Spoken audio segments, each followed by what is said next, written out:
Hey everybody, it's Jason Blaha here, and once again it is time for the Monday Q&As. Now, one of the things I know people have started complaining a little bit, some of the regulars, the more sophisticated, longer-term subscribers say, why are your Q&As so good, and then how come you have so much fluff and green screen and clickbait throughout the week? Well, you guys may have noticed, if you look at the actual amount of minutes, these Q&As are actually the majority of the channel, believe it or not. I put more time and effort into these Q&As every week than I do the rest of the week put together. All the other videos are there to give a little bit of information, keep people up to date on some things, and draw in new subscribers with new information who really don't know what I'm about yet. Most of the work and my real efforts for the long-term subscribers are these Q&As. This is really the heart and soul of the channel. And this is really what I do for the long-term people. This is where I try to cram as much information with no bullshit or fluff as I can every week. And so people need to understand that difference. That is intentional on my part. But these Q&As don't draw new people in. But the people who are long-term viewers of this channel who want just the hard-hitting info, these Q&As are for you guys. And this is why I spend so much work doing these every week. Because the video editing and the timestamps and everything ends up being hours of work for just the one Monday. So let's go ahead and knock these out for you guys. Alright, first question. Hey Jason, I'm a stay-at-home dad and I have my lifting equipment in my basement so I can hit the weights daily, but my time to do so is very limited as I need to work around my toddler schedule. Soon it will be a toddler and an infant. Ouch. Congratulations on that, by the way, but ouch as far as getting your lifting done, because that can be harsh. You're not going to get any sleep with that newborn. My question is, could I lift daily with moderate volume while switching between upper body one day and lower the next? I squat 285, bench 215, deadlift 370. My current max is, we're going to assume those are pounds and not kilos. Those are kilos. You were one bad dude. I have about 30 minutes a day to put into strength training, with allowing time for adequate sleep and conditioning for general health. Thanks, and I really enjoy your content. I really love how you're doing this. I think that's awesome. A lot of people, when they have a newborn like that and toddlers and small children, they use that as an excuse not to train. They let themselves go. You're taking the opposite approach. You're saying, I've got 30 minutes every day to work with. I'm going to build a gym in my basement. I can train at home. I'm going to make this happen. And I think that is the right attitude. You're just working it into your schedule. So props to that, brother. Now, as far as what you're doing, I can go with that. I think that upper and lower rotating and then taking days off as you need them for recovery and connective tissue recovery, inflammation, things like that. So you really got to watch that higher frequency training. That will work. That 30 minutes is fine as long as you're using it efficiently. Big, heavy compound movements, pushing yourself. I think that there's no reason that you can't progress quite a bit from where you are while doing that. And I've worked with that type of schedule before in the past many years ago when I was working anywhere between a 60 and 70 hour work week every week. I was only really able to squeeze in those little 30-minute sessions because I would work a 12-hour shift, hour drive home, so only 11 hours to sleep, clean up, and have a life before my next shift. And if I wanted to train, I had to make it fast like that, in and out. And you do what you have to do. And I made progress. It was good. It worked. It's just you have to be consistent with it, and you've got to be efficient. And I think that'll work. I did something quite similar to what you're doing with an upper lower. I could just as easily say a full body could work for that. But I actually did what you have done, and it worked quite well, even despite the hectic work schedule and everything going on in my life at the time. It was actually successful. So I think you're on the right track. Go for it. Make it happen. All right, next question. Hey Jason, I'm looking for an old video of yours going over a recent study about the effectiveness of compound and isolation movements in novices. I'm building a triggering program for my girlfriend, and I would like to cite scientific sources for what I'm having her do. Big thanks. I love the channel. All right, guys, if you'll note down below, I timestamp all these questions for you guys. If you go down to that question, it's the second question down there. I'm going to link that video he's asking about under there, and it also links the study down there. And that study was interesting because it showed with a group of people that for novices, now I don't want anyone to think that more advanced lifters have no use for isolation movements, and I'm not saying that. Please don't interpret it that way. But for novice lifters, what they found was that the growth difference was statistically insignificant. It was there on the measurements, but it was so small that it probably didn't really exist as far as practically or in the real world. And that was, they found that when they added bicep curls, 2 lat pull downs done with sufficient volume, they didn't get extra bicep growth, at least not a statistically significant amount over people who just did the lat pull downs. And the same on the tricep growth when they added a tricep extension to people already doing the bench press. And I know a lot of people don't want to hear that, and they say, oh, that's crazy. Well, that might sound crazy to more advanced lifters, particularly advanced bodybuilders.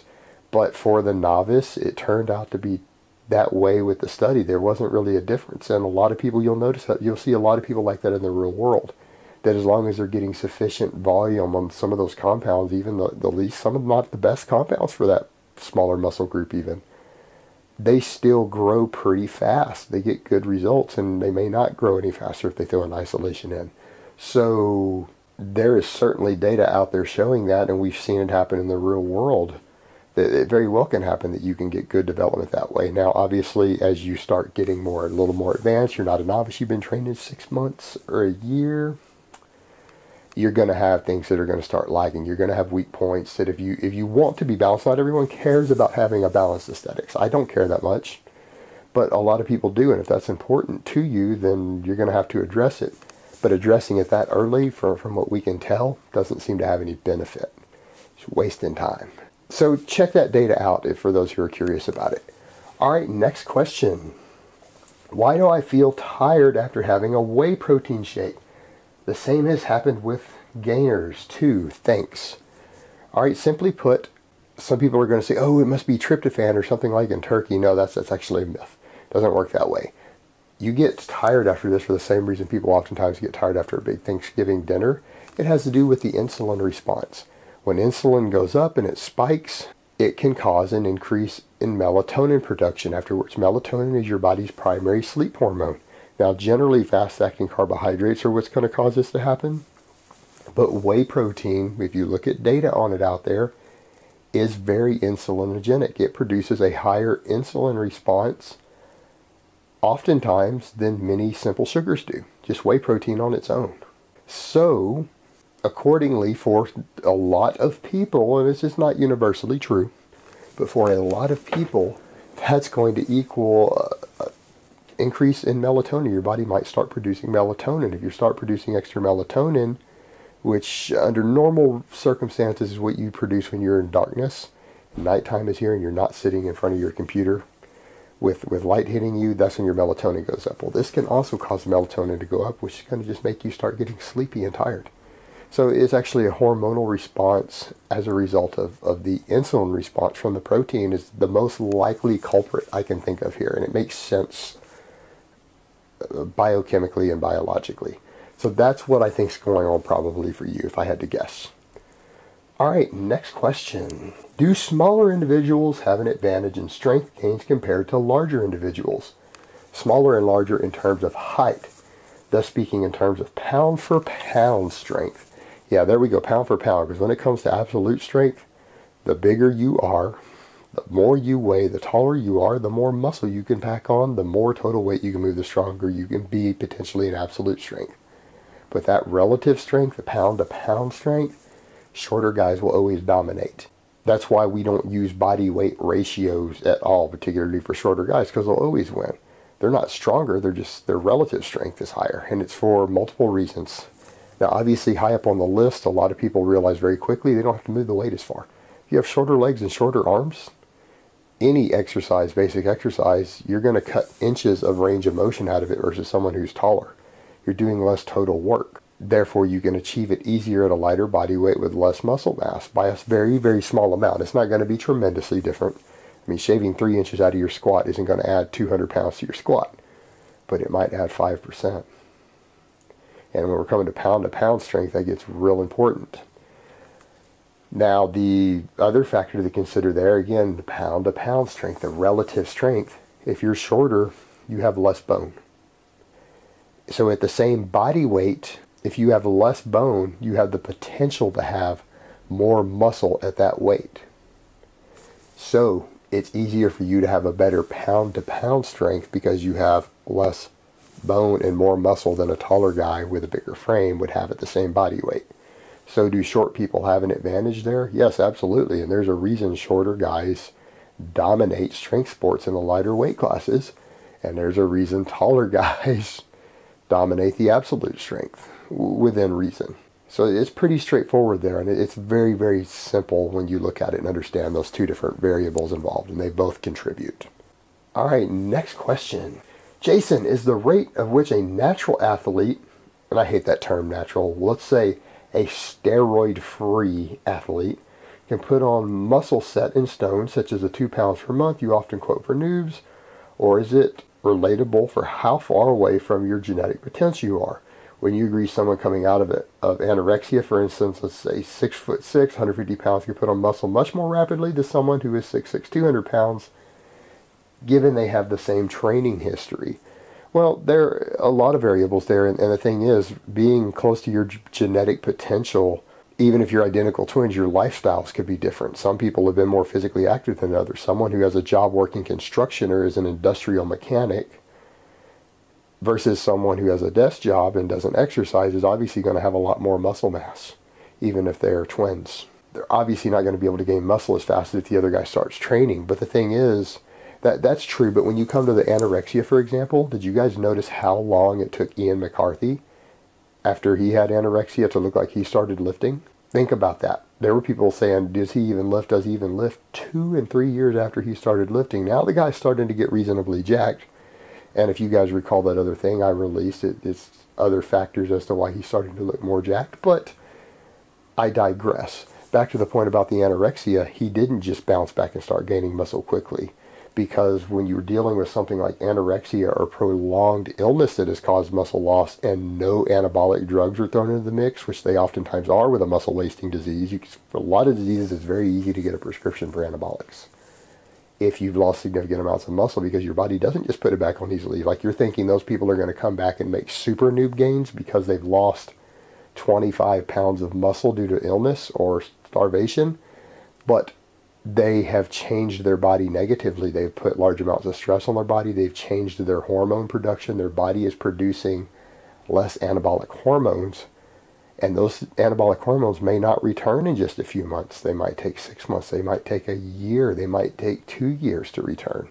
In some cases, they may not ever return without synthetic hormones being put back in their body. So in those situations, no, they don't just bounce back and start gaining, 3 pounds of muscle a month because they lost so much from anorexia or a muscle wasting disease. No, there are negative repercussions upon your body for that. So in that case, they don't always do it. A lot of anorexics, once they start eating again, struggle to really put on an impressive amount of muscle mass. And so the ones that successfully do so, that's something to look at as an actual achievement, because believe it or not, it isn't as easy. It's no easier for an anorexic who's lost 25 pounds of muscle to come in and put 25 pounds of muscle on than it is for a ranked novice to do so. No, not really, it isn't, due to those other factors. And in some cases it may be harder, so they've got to play double catch up. All right, next question.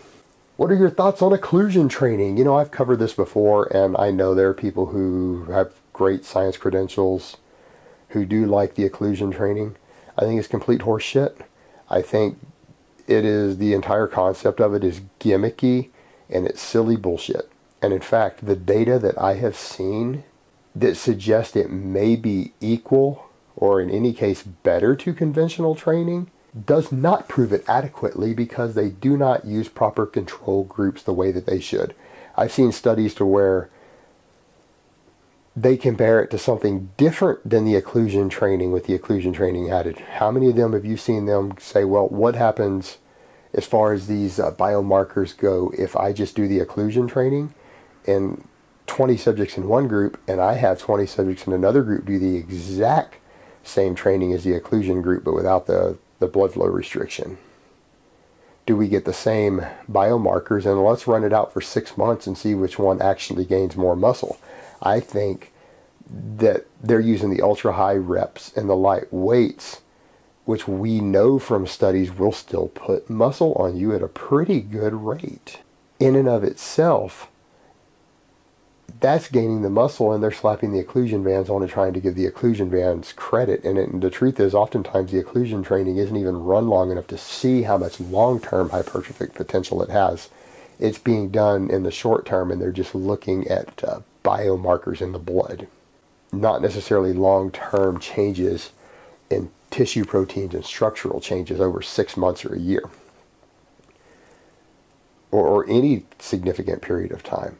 So when you realize that it hasn't even been studied in the correct context to isolate variables correctly, you can't even say that there's data supporting it. I'm sorry, there just isn't. And the whole idea of it is just so gimmicky and ridiculous, and it makes you look like an asshat if you go into a gym and do this. You're strapping tourniquets on yourself to train, so even if it could produce equal results in size to conventional training, why would you go and wrap tourniquets and all this nonsense around yourself to get the same results you could get without them? But that's just my opinion. Alright guys, next question. Can you get sleep apnea from being jacked? Short answer, yes you can. Long answer, well, not really the sleep apnea, but can extra body weight, can exercise, can bulking exacerbate and make worse existing sleep apnea that it already is there for you, but just so mild that it's not a problem? Yes, it can, absolutely. Has there been a link between people who already have sleep apnea and it worsening by hefty amounts of anabolic steroids? Yes, it can. In fact, we see a lot of guys who go on anabolics who seem to develop sleep apnea, but the truth is they probably already had it. It was just very, very mild. So both getting bigger and the use of certain anabolic drugs can definitely exacerbate an existing and manageable sleep apnea. So in short, yes, being jacked or getting jacked due to a number of different factors can very much affect sleep apnea in a negative way. All right, next question and last question in part 1. Still regarding sarcoplasmic and myofibrillar hypertrophy. I know they're not independent. All right, here comes this nonsense and BS again. But is it possible for someone who used to work in a higher rep range, 8 to 12, and switched to low rep training, only 3 to 5, to lose muscle volume from losses in sarcoplasmic volume? The answer is yes, but I'll add the caveat, only if they lost myofibrillar volume also. We still have not definitively shown that you can change the ratio of one to the other with your training. It's genetic. Let me rephrase that again. In a given person, you as a person, the amount of sarcoplasmic, which means the actual tissue protein, the hypertrophy, the growing of the contractile proteins on the ends of your muscle fibers growing, that's myofibrillar hypertrophy, versus the cellular structure and the cytoplasm and the organelles inside the muscle cells growing. That ratio is fixed for you. You can't change it by training with 1 rep, 5 reps, 20 reps, by doing short breaks, by doing long breaks. That is a cute hypothesis that was come up with by some people that still hasn't been definitively proven, and they've been trying for 20 years. Now, it may be shown to be the case one day, but we still haven't found enough evidence to support it yet. So until we do, you can't keep going off that concept. There are other factors involved here. Now, you might be training transient storage factors a little different. You might store a little less glucose, so the muscles are a little less full because they don't hold as much glucose. That's carbs inside the muscles because you aren't doing any high rep training. But as far as the actual hypertrophy of those two ratios, no, it will not, as far as we know, reduce if you don't reduce the other. When we say they're not independent, that means you can't even change the ratio. You get the same ratio of one versus the other through any hypertrophy, irrespective of how you stimulate it. As far as we can tell, that's a myth based upon a hypothesis that has not yet been verified. So hopefully that clarifies that again. Alright guys, that's really all I have to say on that today. I hope it has been informative, and I will talk to you guys next time in part 2.